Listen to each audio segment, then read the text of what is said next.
There's nothing worse than unwarranted Kool-Aid, because getting excited too soon just to be let down a few months later is every Nebraska fan's worst nightmare. But Saturday's spring game told me two things. One is that a true freshman QB could be the answer to the turnover issues that cost this team so many games. And two is that Matt Rule's program looks like it's taken a huge step forward in his second offseason.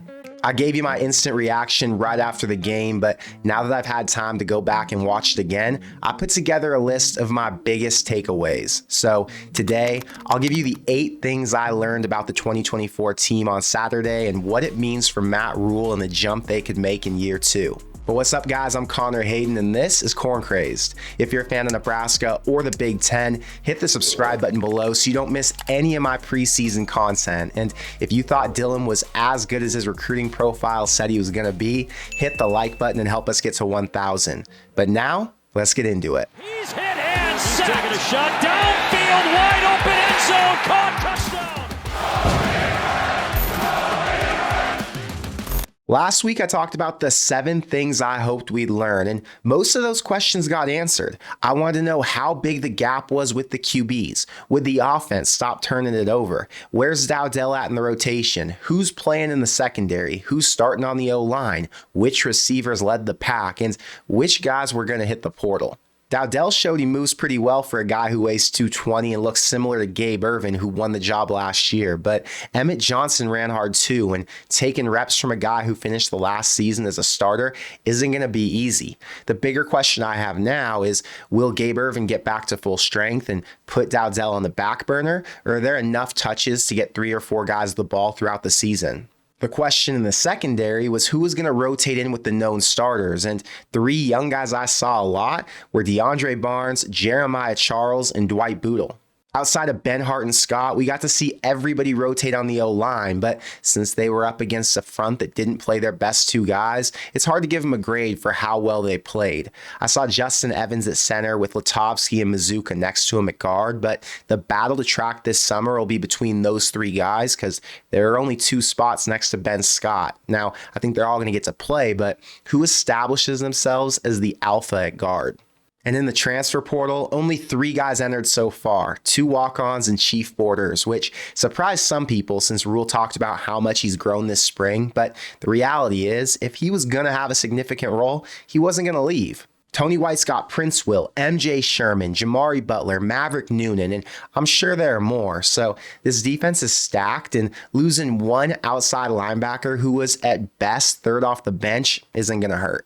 Now, those are just the answers to a few of the questions I had. So let's talk about the 8 things I learned. And number 1 is that special teams is still an unknown. Ja'Cory Barney had a nice run back on a kick return and looked like he could be the lead guy if he beats out Ramir Johnson and Tommy Hill, who started there last year. But until he brings one back against a team who's actually hunting, who knows if he can find an open hole and put up significant numbers.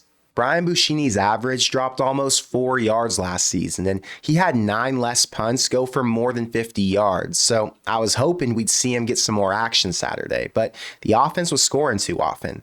Iowa's punter got drafted by the Bears in the 4th round, and he was a huge reason why they finished with 10 wins last season. If Buschini got back to being as consistent as he was his first 2 years in college, the punt game would become a huge asset, and it would be really helpful for the defense to help him dominate games. But that's a big if.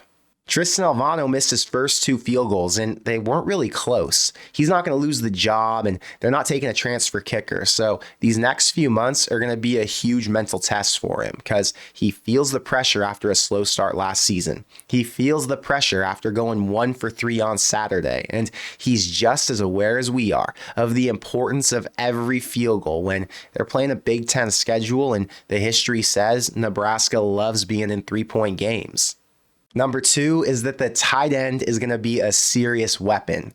Matt Rule said that multiple schools are trying to poach Thomas Fidone after he rebounded from 2 major injuries and caught 25 passes last season, even though they burned through 3 quarterbacks. His upside's clear, and he's a diehard Nebraska fan just like the rest of us. So he plays inspired, and he wants to win as bad or more than anybody else on that field. Raiola loves Mahomes, and Mahomes loves his tight end. Satterfield's the tight ends coach, and he has a say in the play calling. So all signs point to a lot of opportunity for any of the 4 guys we saw playing significant roles on Saturday. With Carter Nelson on the way, Nebraska's going to have one of the deepest tight end rooms in the conference. And with Borkacher, Fedoni, and Lindenmeyer all back after playing in every game last season, they're ready to take a step forward with more consistent QB play. Number 3 is that the QB battle isn't a battle. Matt Rule will name a starter, and I don't think he should after I watched Harburg get after it. But the reality is, this new pro-style offense is built for a distributor like Raiola. Harburg was recruited to play in Frost's spread offense, and that's where he'd thrive. But competing as a pocket passer doesn't align with his skill set.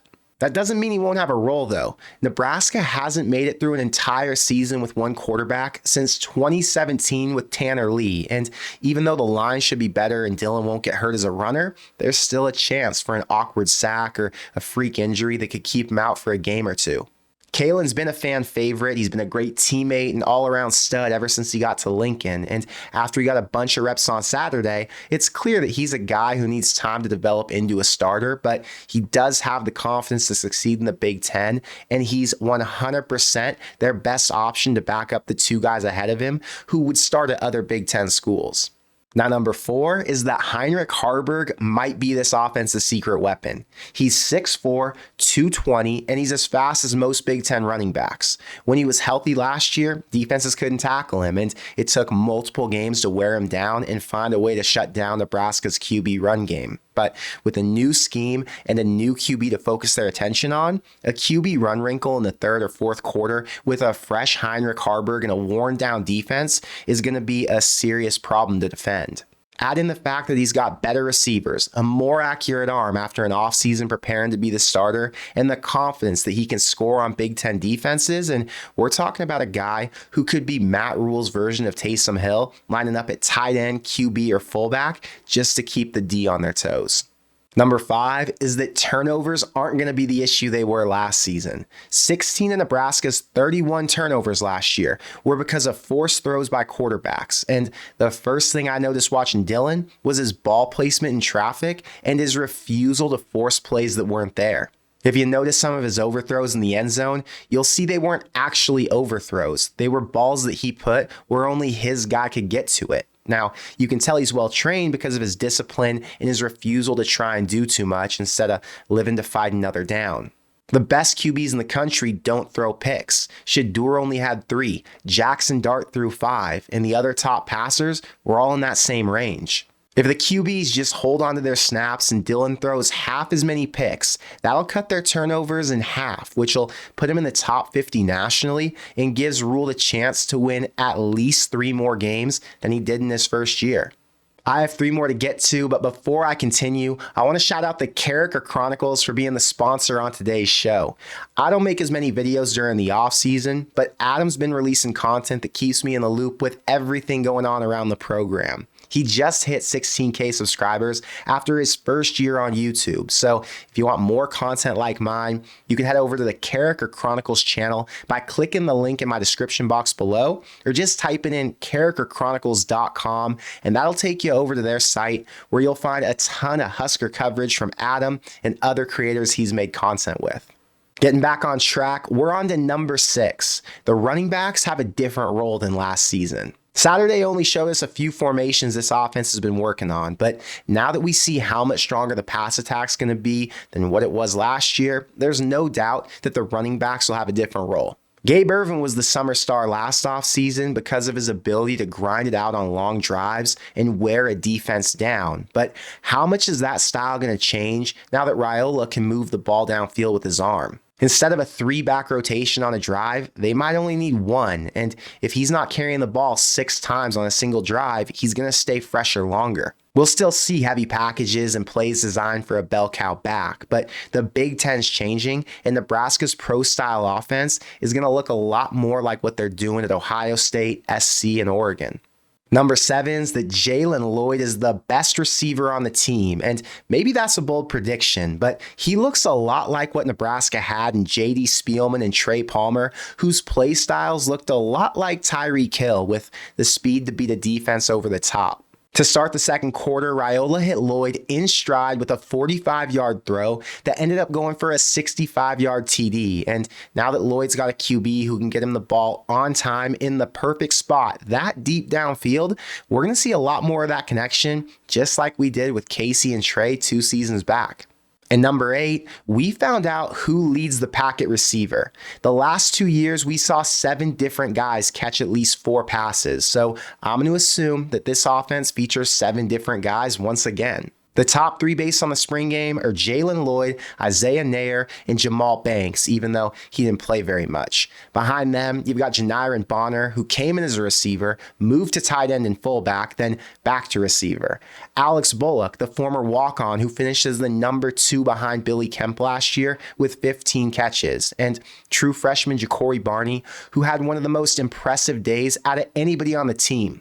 In the 7th spot, you could argue Demetrius Bell before he got hurt, but now it's really between Malachi Coleman and IGC, who are both coming off injury, or maybe even Keelan Smith, who had a good Saturday. But the reality is, there's still a whole month left to practice to separate themselves, so it's too early to lock in a top 7.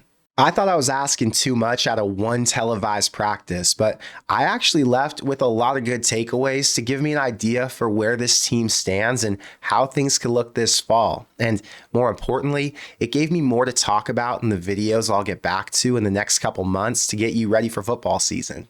But I want to know what you think, so let me know in the comments below. Does Haarberg find a bigger role on this team, or is he limited if he ends up as the backup quarterback? Did the running backs give you confidence in the run game, or were you expecting to see more from that group? And did Dylan protect the ball well enough to give you confidence in his ability to limit turnovers, or are you still nervous that that might be this offense's Achilles heel? I thought he made great decisions to throw it into spots where only his receivers could get it. So my guess is that turnovers cut down in a big way, and this team stops giving away the winnable games. But that's all I've got today. So until next time, thank you for being here, and I will see you in the next one. Go Big Red.